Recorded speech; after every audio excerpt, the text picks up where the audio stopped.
મિત્રોને કેમ છો બધા મનમાં હું પણ એકદમ મઠમાં અને જો આજે પાછો વરસાદ ચાલુ થઈ ગયો છે જો ના પછી એટલું પાણી આવી ગયું અને આજે છે ને અમારે પ્રોગ્રામ છે ચાલુ વરસાદમાં છે ને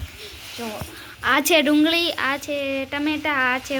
બટેટા આ છે લીમડો ને આ છે મરચાં અને આ છે એટલી જ પોથમાંથી છે ગાઈસ થોડી જતી અને જો અહીંયા આ ચોખા નહીં ઓલા પૌવા બટેકા કરવાના છે તો જો એટલા થઈ ગયા છે એકદમ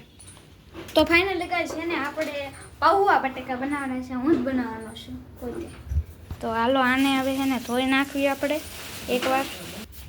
તો ફાઇનલી ગાઈસ છે ને હું બનાવવા બેસી ગયો છું જો પૌવા ધોઈને રેડી કરી નાખ્યા છે અને હવે જો બકડિયામાં આપણે તેલ નાખવાનું છે તે તેલ આપણે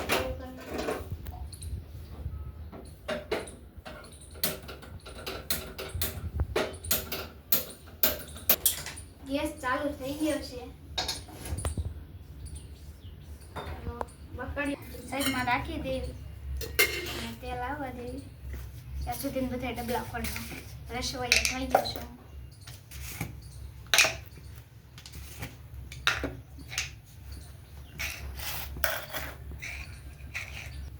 રાઈ ને તો ખબર હે રાઈ પછી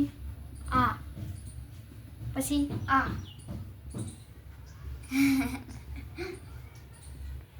જે નથી આવ્યું તેલ હવા જો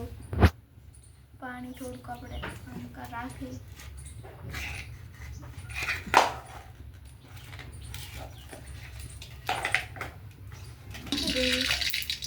અને પછી લીમડો નાખી દેવી હવે આપણે થોડુંક જીરું નાખ્યું અને હવે લીમડા નાખી દો હવે નાખી દેવી ડુંગળી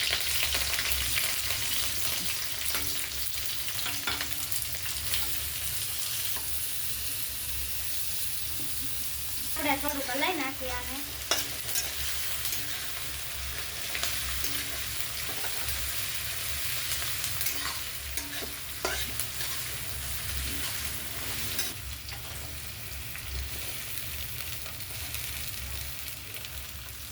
હવે થોડુંક હલાઈ નાખીએ આપણે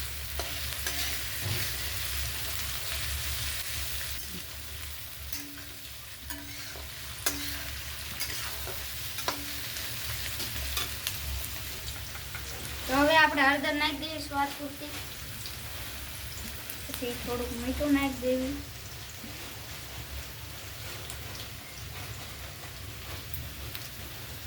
આપણે થોડુંક હલાઈ નાખવી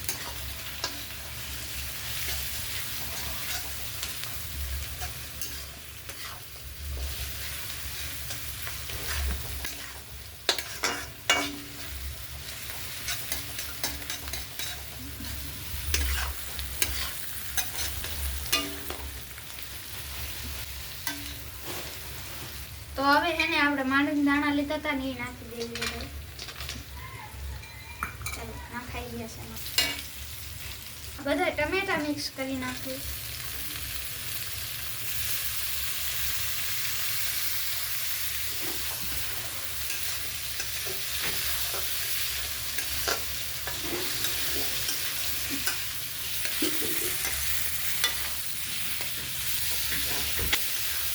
તો હવે હલાવવાનું છે ઘડીક પણ લીમડો જો બહાર જાતો રહેશે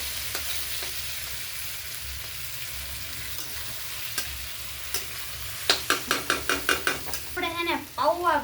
પૌવા ખાલી નાખી દેવી એમાં બધા ભાઈ નાખી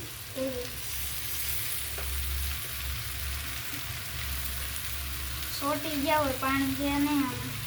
હવે ફટાફટ હલાવવા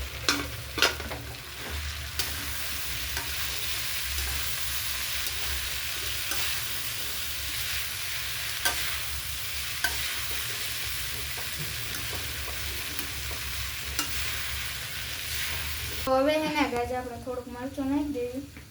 કશ્મીરી લાલ મરચું હવે થોડુંક હલાવી નાખી એકદમ રેડી થઈ ગયું છે આવી રીતે બધું મિક્સ થઈ ગયું છે અને હવે આપણે જો એટલી કોથમરી નાખી દેવી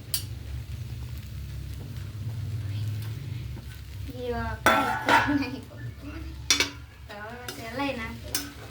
બધું મિક્સ થઈ જાય છે તો જો ગાય હવે આપણે થોડી ખાંડ નાખી દેવી હલાઈ નાખી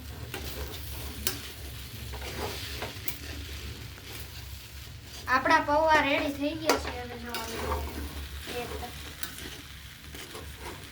તો હવે આપણે એને હેઠા પૌવા આપણા રેડી થઈ ગયા છે. અહીંયા જુઓ તમે. હવે આપણે એને આપણે ડીશમાં લઈ લેવી.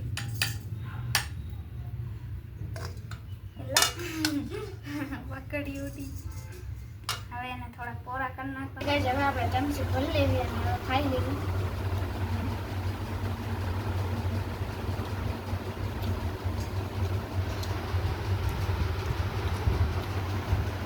એક જ નંબર બન્યા છે. હાલો મેં બનાવ્યા છે તો ખાવા હાલો બધા પાવા બટેકા. તો આ વિડીયો ગમ્યો હોય તો લાઈક કરજો, શેર કરજો, અને ચેનલમાં નવા હોય તો ચેનલને કરી દેજો સબસ્ક્રાઈબ. તો બધાને બાય બાય. Bye bye.